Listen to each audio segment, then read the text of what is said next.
64. Swelling of the Jordan. The story of the miraculous crossing of the River Jordan is one of the greatest stories of the Old Testament history. Precisely at the time when the runoff waters of the rainy season were at their height, God brought Israel to the Jordan. The Jordan Valley is one of the deepest in the world, and the river ends in the Dead Sea. According to Joshua 3:1 and 2, God required Israel to camp on the banks of the Jordan for 3 days before he stopped the waters and took them across on dry land. Consider that fact.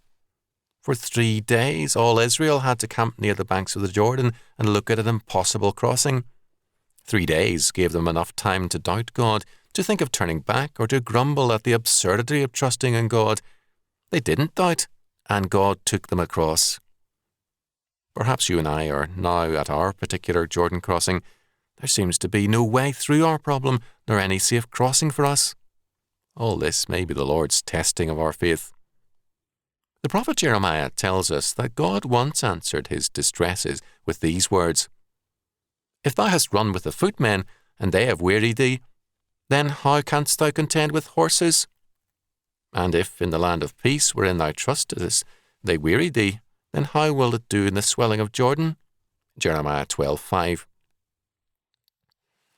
If the ordinary problems of life are too much for you, Jeremiah, how will you do when the great ones come?